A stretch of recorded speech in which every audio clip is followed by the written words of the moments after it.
नमस्ते दोस्तों। आज हम एक कहानी सुनाने जा रहे हैं। आज योग नहीं, योग की जगह पे एक कहानी सुनाएंगे। आप लोगों को अगर पसंद आए तो कमेंट में जरूर बताइएगा। जैसे आम भाषा में लोग कह देते हैं, अरे गधा ही तो है। आज हम उसी की कहानी सुनाने जा रहे हैं, एक गधा और एक मालिक की कहानी। धोबी और गधे की कहानी। धोबी तो मालिक हो गया और गधा हो गया। दोनों जब धोबी कपड़ा धुलने घाट पे जाता था हमेशा, तो एक गट्ठर पूरा भर के और गधे के ऊपर रख देता था और चला जाता था साथ में लेके। और जहाँ वहाँ कपड़ा धुलना था घाट पे, तो वहाँ पे अपने कपड़े लेके और गधे को एक रस्सी से वहीं पे बांध दिया करता था। ऐसा रोज उसकी दिनचर्या बन गई थी। जब भी जाता तो धोबी गधे को वहाँ बांध देता, उसके बाद में कपड़े लेके चला जाता और तालाब में अपने कपड़े धुलता। धुलने के बाद उसको फिर आता, गांठ खोलता गधे का और लेके घर चला आता। इसी तरह धीरे धीरे करता चला गया। एक दिन धोबी रस्सी ले जाना भूल गया और वहां गया तो बड़ा परेशान किया, गधे को कैसे बांधे, क्या करें। बहुत परेशान था, गधा खड़ा ही नहीं हो रहा था, इधर उधर भाग रहा था।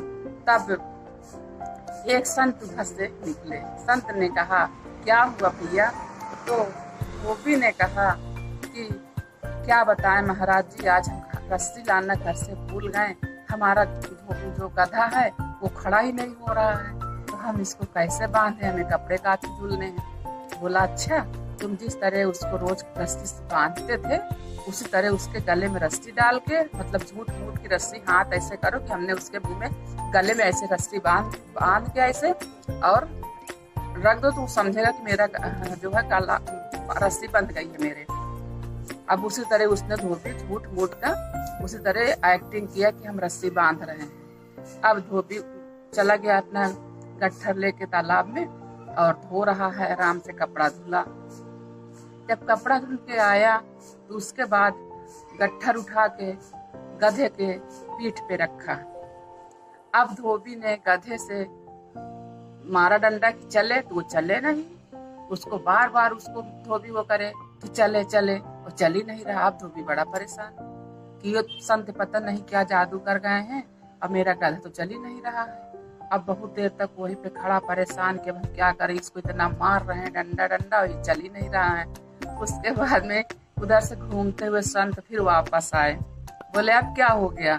बोले, अरे महाराज, आपने पता नहीं क्या कर दिया मेरे गधे को, वो तो चल ही नहीं रहा है और इतनी देर से हम उसको डंडा मार रहे हैं, लेकिन वो जो है वहां से हटने का नाम ही नहीं ले रहा है कि चले, घर जाना है, देर हो रही है।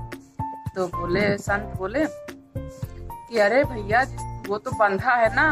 तो बोले कि अरे संत महाराज, ये बंधा कहाँ है, हमने इसको बांधा कहाँ है? कहे, बांधे नहीं हूँ, लेकिन तुमने एक्टिंग किया था ना बांधने की रस्सी से, तो उसी तरह इसके साथ फिर करो, खोलने की एक्टिंग करो।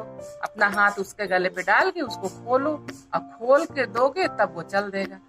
धोबी ने उसी तरह फिर किया एक्टिंग, अपना हाथ उसके गले पे डाल के धीरे से झुक के रस्सी खोल दिया, खोलने का एक्टिंग किया। उसके बाद में गधा चल दिया। चल के दोनों लोग अपने घर चले आए। इसी तरह है, इंसानों में भी अज्ञानता रूपी रस्सी बंधी हुई है, जो इसी जैसे गधे जैसा व्यवहार इंसान करते हैं। तो मेरी कहानी अगर अच्छी लगे तो प्लीज कमेंट और सब्सक्राइब जरूर कर दीजिएगा और कमेंट में बताइएगा अगर अच्छी लगी है, तो इसी तरह की और अच्छी अच्छी कहानियां लेके आपके बीच में आएंगे। तब तक के लिए दोस्तों, धन्यवाद।